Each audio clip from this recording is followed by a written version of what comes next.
What's up? What's happening? Friends and family and friends.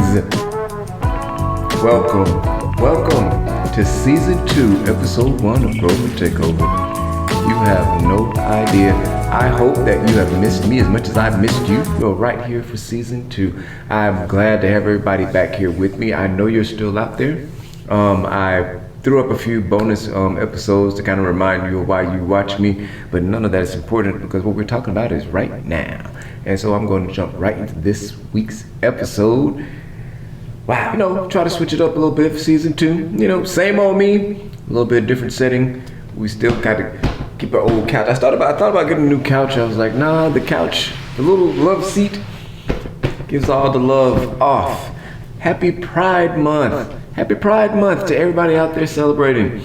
I do not own anything with rainbow colors in it, as many colors as I wear. I guess you could have just put a whole bunch of different things, but definitely want to shout out that this is Pride Month. I have a lot of associates, friends, family. I just have all of you just prideful in the world. Let's just never forget how it's all about the love, the love, the love. Pride Month was started to commemorate the Stonewall riots that happened in June of 1969. And so that's why so many Pride events are held in the month of June. This is considered to be Pride Month. Like, we gotta celebrate, let it all be about love. Like, who someone loves is nobody's business but theirs. It breaks my heart that it breaks so many of you people's heart that you're worried so much about something that has nothing to do with you. But anyway, I'm not going to get started on that. I want to get going. I'm talking about so much has happened in the time that I've been taking my hiatus, but I want to just start off with something more current. It may be current because it's being talked about now, but it's something that has to do with something that happened 16 years ago. I want to talk about Destiny's Child. Destiny. Some of you are probably looking like, what? That's only if you haven't heard what went on with this fiasco that Destiny's Child is going through. Their song "Cater to You" is being talked about. It's been trending lately because people want to say they want to cancel the song. Now, be clear to you that the song "Cater to You" came out 16 years ago in the year 2005 when the Destiny Fulfill album was released. So now they're trying to cancel something that it's already canceled, I guess. I don't know what to say. But they're citing that the lyrics have not grown or aged well with the times. Catering puts you dangerously close to giving up your civil liberties. That is a quote that was taken from an activist. Let's just say that. This is my thing right here. You are trying to cancel something that's already been... Destiny's Child canceled it for you when they broke up 15 years ago. Like... to say that the song has not aged with the times, it wasn't written for the times. It was written 16 years ago when it was written and put on the Destiny's Fulfill album with Destiny's Child back in 2005. It is 2021. That was 16 years ago. If you can do the math, the song was not written for the times. These are the times. Those were those times. I don't understand how you're trying to cancel the song that was written 16 years ago. That is literally like going back in time and saying that, you know what, Aretha Franklin, she didn't deserve any respect. So let's try to cancel her. Oh, this R-E-S-P-E-C-T. Like, she didn't deserve respect back then. Back then women didn't get respect. So what was she singing about respect? It's done. She already got the respect. Destiny's Child already did the catering.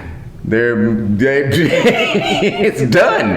I don't understand. This cancel culture is so crazy and it's out of control. You sat home in the pandemic. You didn't have nothing better to do, so you decided to cancel songs from 16 years ago. Wonderful. Let's cancel some more songs. But what I'm going to do is to keep moving so that I don't get canceled. because y'all are stupid. And I don't understand why you're up here canceling something from that long ago. I want to talk next about Michael Packard. Now, you may not know who Michael Packard is, but I'm going to tell you really quick who he is because this story is too much for me and I'm sick of hearing about it. The main reason I'm sick of hearing about it is because Michael Packard is the new Jonah. He is the new man in the belly of the whale, swallowed down, engulfed by the humpback. He's a fisherman. This is a 57-year-old man who has been fishing for 30 years, 40 years, since he was a teenager, forever. He fell off the boat. He got sucked up in the whale's mouth. They put out this big story that the man got swallowed by the whale. He's got injuries to this, that, and the other, blah, blah, blah, blah, whatever. None of this is important. What's important is that please learn something. I get so tired of people just getting there and talking. The internet is more, there's so much information on there. It's so much more than Instagram and like social media. It's so much more than that. But you get on the social media to make comments and talk about things that you have no idea about, but that you could literally learn within seconds by looking it up and learning and reading. I haven't given a good lesson about something, and I feel like that's something I went missing on my last season. So let me start right here with a good lesson, because I kicked off the first episode I ever did. I felt like I taught you something, so let me help you to learn something else. Although humpback whales are the largest animals to ever live on the planet Earth, they are literally physically incapable of swallowing a human being. Their anatomy is not built for that. That's why they live off of krill. Krill are very tiny, small shellfish. They're like the miniature shrimp. They live off those. You want to know why an animal that big lives off of an animal that small? Because a whale, a humpback whale, with that enormous 40-ton body and nearly 50-foot long frame, their esophagus, their hole in their throat that they swallow through, is only about the size of a coconut. And a coconut is about this big. A human being cannot fit through a hole that big. So a human being cannot be swallowed by a humpback whale. It is not physically possible for it to ever happen in life. Did the man get trapped in the whale's mouth? That's what they say. The people that were watching it, they saw the whale eat him in his mouth. The man's injuries displayed what would happen to you if you got in a whale's mouth. Okay, he is not the man in swallowed. He had been swallowed by no whale. He didn't swallowed by anybody. He didn't get swallowed by no prostitutes. His wife, nobody swallowed him. He's fine. He's okay. He got in the whale's mouth. The whale came up and threw him out. He said that his body got tossed quite a great distance. Whale experts around the world said the same thing. The humpback whale would have been completely freaked out by this thing being in his mouth. So he would have gone back to the surface immediately and lifted his head up and opened his mouth and started to flail his head wildly to try to sling it out. And he slung it out. And that was the man, Mr. Packard. Mr. Packard, stay out of the whale's mouth. That's not where you belong. All those years you spent out there fishing, Mr. Packard, being white, sat right up there and said that he cannot wait. As soon as he's better, he's going right back out there. When you're going out there. That's why y'all are always getting killed. That is why this kind of thing happens to you. Don't even get me started on that. The next thing I want to talk about, I'm going to move right along to my last thing I want to talk about, and I want to talk about this new culture. It kind of came about because of Saweetie the rapper. She and Migos rapper Quavo had a terrible, that breakup back, a few months back. And, they said he repossessed the car that he gave her. He bought a Bentley apparently and repossessed it. And, then there's other gifts that she has that he bought for her that she's refusing to return. She apparently, she is talking about the whole returning the gifts after the relationship is over. That culture, is that a thing? What do you guys think? Comment down below. Let me know what you think about this whole returning of the gifts. This is how I feel about it. You decided that you loved so much. Oh, you just couldn't get enough. You just had to be with her. Him. them, whoever. You decide that because you love them so much, you need to buy them all these great gifts.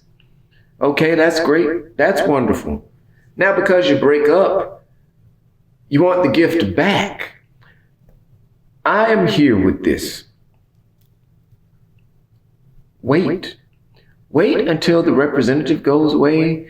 Wait until you really know the person. Wait until you guys have some things invested before you decide to invest in them and to start buying all these lavish gifts and all this crazy stuff, because then you don't have to go through this. Because then when you end and you part ways, you can send them on their way very quickly and very silently without having to worry about the fact that you bought them some expensive gift. I believe they should keep it. I believe that if you were crazy enough to buy somebody some crazy expensive gift, you guys broke up, that's theirs. You gave it to them. It belongs to them. I don't care if it is a $100,000 car. I do not know what type of tricks that Saweetie knows. I don't know how sweet it is, but I do know that whatever it was got her a lot of expensive gifts, and Quavo wants them back, and she ain't giving them back, and I feel like she shouldn't give them back. Keep the gifts. He gave them to you. What'd you give them to her for? You loved her then? You don't love her no more? Okay, you don't love her no more. Okay, but you gave her the stuff. Stuff belongs to her. Quavo wants the stuff back, y'all. He wants y'all to know it. And I want y'all to know that I really enjoyed this return. Thank you. Thank you from the bottom of my heart for you tuning in, coming back and joining me back on Grover Takeover. Don't ever forget that I need for you to have a good day, to have a good night, and to have a good life. Tune in and stick with me for the next episode of Grover Takeover.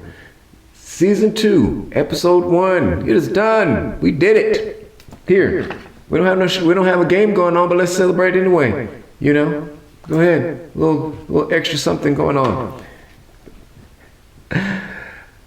I'll see you guys next time for the next episode of Grover Takeover. We're gonna have just as much fun. We're talking about just many things. Don't forget to share. Don't forget to like.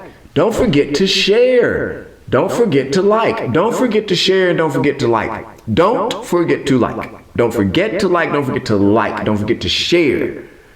How many times I gotta say it? Gotta help me out. I'll see you next time on the next episode of Grover Takeover. Good night. I'm back.